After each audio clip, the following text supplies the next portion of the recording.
So it feels like not too long ago we did a video very similar to this one where I take a P365, an offering from Sig, I modify it, make it my own, and then it doesn't work. Today we're not going to run into that problem because I have made some differences, not all that many changes, but some significant changes that make my Sig 365 experience just that much more ideal for me, and it fits my needs, fits my role that I have designated for that gun perfectly. This, what I'm about to talk about, is a reoccurring theme that is going to be seen throughout my channel, probably for the near future, and it is that I am a huge GBRS Group simp. And if you're not familiar with GBRS Group, they are a group of Tier 1 Navy SEAL operators, retired back in 2019, who started their own company dedicated to training law enforcement, military, and civilians. So I have been lucky enough to be able to take advantage of their Patreon page and the knowledge transfers that they have within their account, and I am just enamored. I am in love with these guys. DJ Shipley is like my personal hero, and so this Sig P365 is kind of the baby version of DJ Shipley's Shipley Special, which is his custom Sig P320. I can kind of throw a picture up here. And so a lot of the modifications I made to my personal pistol are in a similar vein of and draw a lot of inspiration from the gun Mr. Shipley claims is his favorite pistol ever. So with that in mind, let's just get started. Let me clear out the gun. Notice how I said Sig 365, not 365X or XL. So I ended up actually selling the 365 that got me like 8,000 views from my first ever video. So thank you guys so much for that support. Let's try and get this video to that too. But I sold that gun and I traded it, well actually I traded it for a gun and some cash. So I traded it to my buddy for a Glock 43X.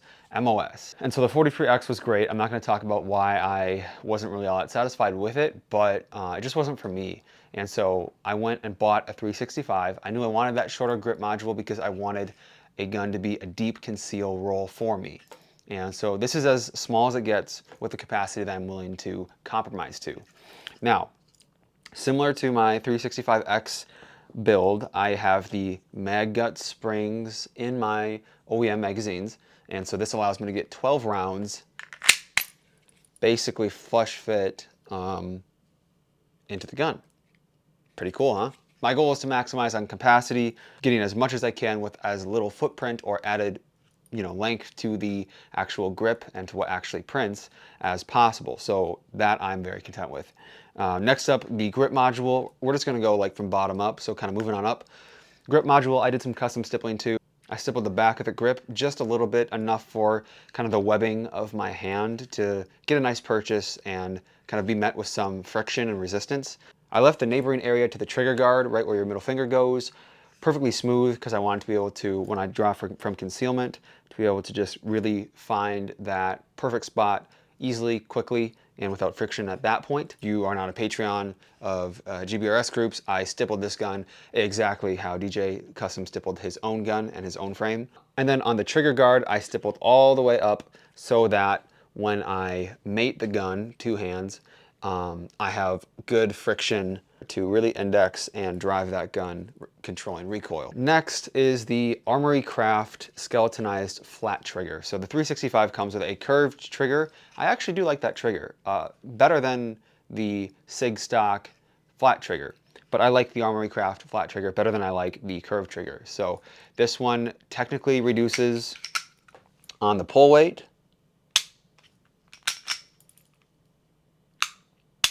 Not really that significant for me. I'm gonna come back to this trigger because it did solve a pretty major problem that I had with my previous 365 build on the 365X.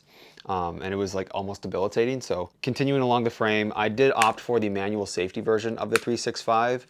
That way I can kind of just throw on the safety, not have to worry about stripping out the round, and I can kind of just throw it wherever I want, toss it in a bag, throw it on a nightstand, do whatever I want. And that's been really helpful because I get a little bit OCD about stripping out the same round, because some people say, like Aaron Cowan from Sage Dynamics, recommends that you only eject a live round before shooting it 5 times.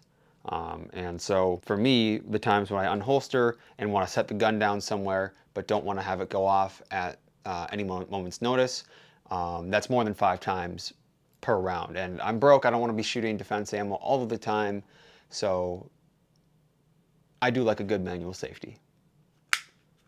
Now I have smaller hands, so this is really easy for me to actuate, and I can easily disable the safety when I'm doing a draw from concealment. So for me, this works well. If you have larger hands, I think it might be a little more troublesome for you. Moving along the frame, we have the Tactical Development Picatinny rail. And I really like it because it gives you that kind of flush compensated look.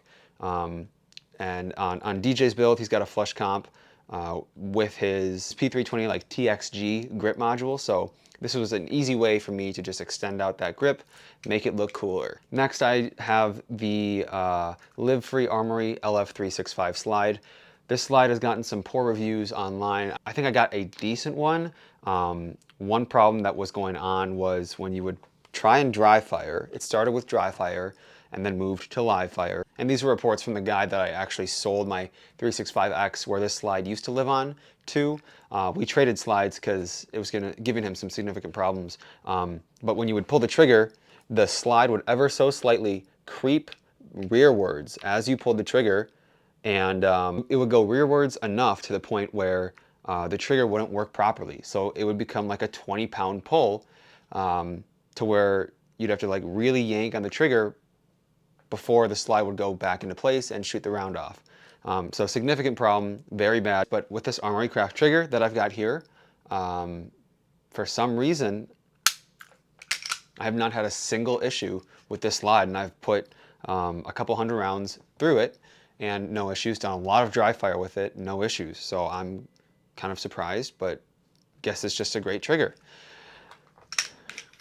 We have got the True Precision stainless steel threaded barrel. It does the job for me, good accuracy, extends the barrel length to about a Glock 19's length. So in terms of velocity, you're kind of going neck and neck against a Glock 19. Obviously, thickness of the frame and the slide is really where you're going to get some bonus concealment points, but I still do shoot a Glock 19 considerably better. At the end here, we have the Harrington Arms compensator, specifically for the 365. And yeah, it's just a single port comp all the way around on 3 sides. And it does a decent job of, eliminating muzzle climb. It does a decent job at mitigating muzzle rise, but it's not perfect. Like shooting my ported barrel Glock 19 is a lot softer than this.